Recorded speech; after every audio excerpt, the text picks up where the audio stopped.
Entrando in questo museo mi ha colpito molto come la materia potesse raccontare una storia e passare delle informazioni.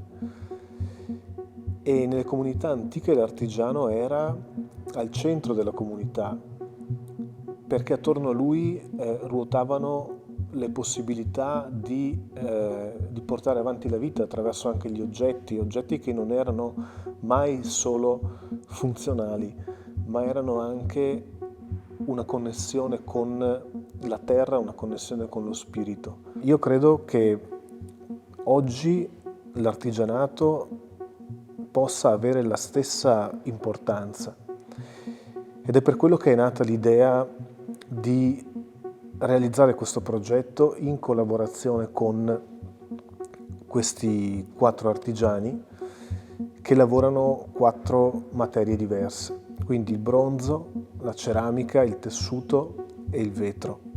Lavorando con questi artigiani ho visto che il processo non era solo un processo di trasformazione della materia, ma era un processo di trasformazione della materia interiore, della materia psichica. La ceramica, per esempio, è quella materia dove dal fango si costruisce una forma, ma anche il passaggio attraverso il fuoco che è l'agente che trasforma, che solidifica, che porta la materia a un altro stadio.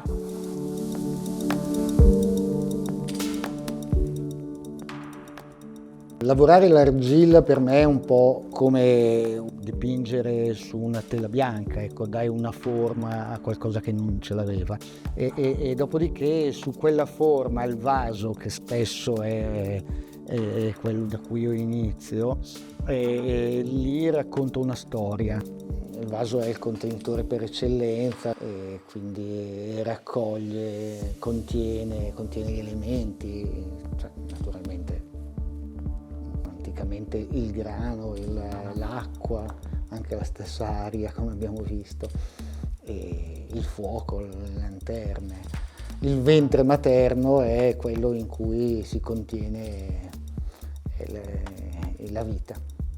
È una storia un po' zen questa, e c'è un bel vaso di ceramica a fianco a un forte vaso di ferro, così su una mensola, e nel racconto si dice che il vaso di ferro sbeffeggia quello di ceramica dicendogli: se tu cadi da questa mensola da in frantumi io posso rotolare dalla collina che non mi faccio niente.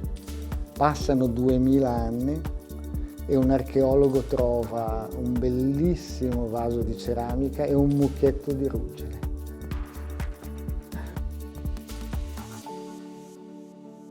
Il vetro che attraverso il calore, attraverso la fiamma, andava a trasformare la propria consistenza, la propria forma per tirar fuori un qualcosa di più definito, qualcosa che stesse al confine tra il funzionale e lo spirituale.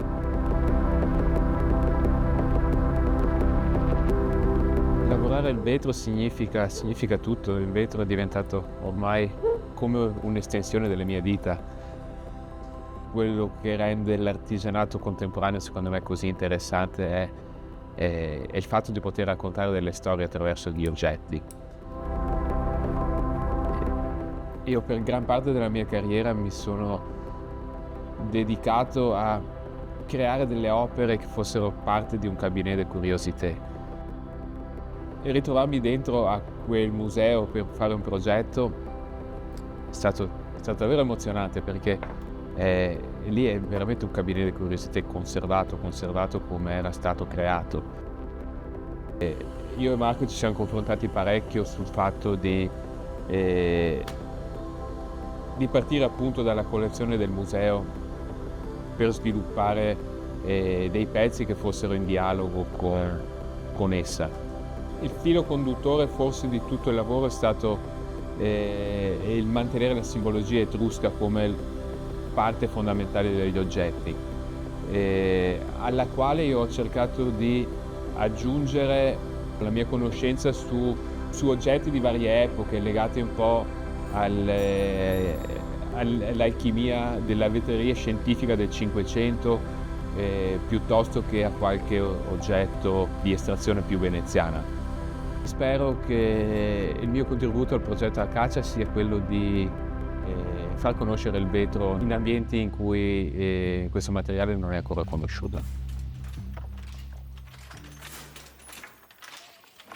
Il tessuto, ma anche il ritmo di queste fibre che si intrecciano, che danno forma a qualcosa che si genera attraverso una nuova connessione.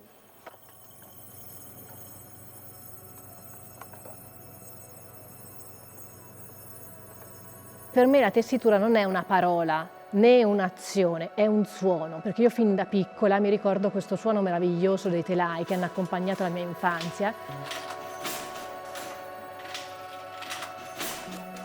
Io passavo interi pomeriggi accanto alle tessitrici, le ammiravo, era come una magia per me, vedere crescere questi manufatti, questi fili che si intrecciavano, questo ritmo, proprio per me è il suono, questo ritmo cadente è qualcosa che mi riempie l'anima, è come una Madeleine praticamente, no? Un ricordo del passato, come si scatena con un odore, per me lo fa il suono.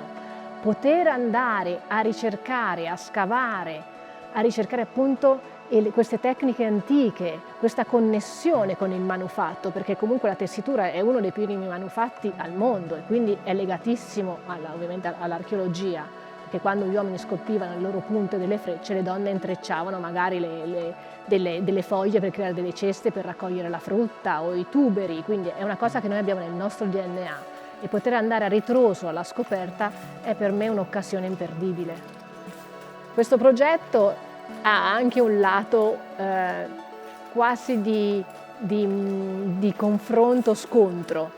Dovermi confrontare una persona che dall'esterno mi dice io voglio una cosa così, che magari non è esperto del mio campo, del mio settore, quindi si confronta con me, però io devo cercare di capire che cosa vuole. Questo è stato molto stimolante, magari anche un pochino di scontro, perché ovviamente io ero ferma, sono probabilmente un po' ferma nelle mie posizioni da artigiana, no? Questa è la tecnica, questo è il prodotto che ho sempre fatto, invece la cosa bellissima è di poter aprire la testa, il cervello e magari cercare di realizzare degli oggetti che non sono perfetti, ma devono avere un valore intrinseco, che è quello che si deve proprio vedere, il lavoro, la mano, la gestualità, il racconto appunto di ogni oggetto, che non è più un oggetto per un uso comune, ma è un oggetto d'arte che deve raccontare, avere una narrazione. Questo è stato molto stimolante e comunque il percorso non è ancora finito.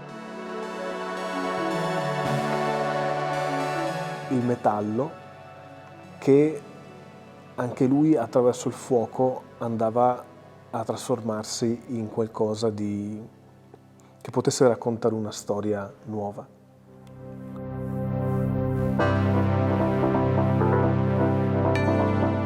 Quello che voglio portare io con la mia pratica è prima di tutto l'intelligenza delle mani, che è un sapere prezioso che si sta perdendo, e poi la sensibilità delle mie idee e quindi tutto ciò che sta dietro alle cose effimere, al mondo impalpabile, che viene dato per scontato e che invece io ogni giorno cerco di raccogliere e cerco di valorizzare attraverso la bellezza delle cose piccole. C'è un insegnamento nel lavoro con il materiale, perché il materiale ti dice delle cose, ti dà delle sfide, tu ti confronti un sacco, però alla fine il significato vero è il modo in cui vivi. Il Museo Gaetano Chierici è molto affascinante per come ti fa sentire il modo di vedere la ricerca dell'archeologia in un'epoca, diciamo, pionieristica. Sentire quel modo di cercare le cose del passato. Collocarlo poi oggi anche con il nostro intervento è interessante proprio per questa compressione di un tempo così grande in un unico posto.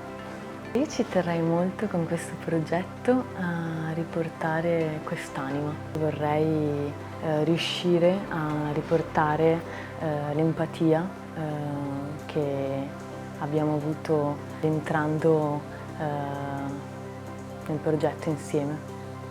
La pratica del fare come un filo che connette nel tempo gli antichi, noi contemporanei, e che in qualche modo ci ricorda anche questa nostra umanità trasversale che si esprime anche in questo rapporto con la materia.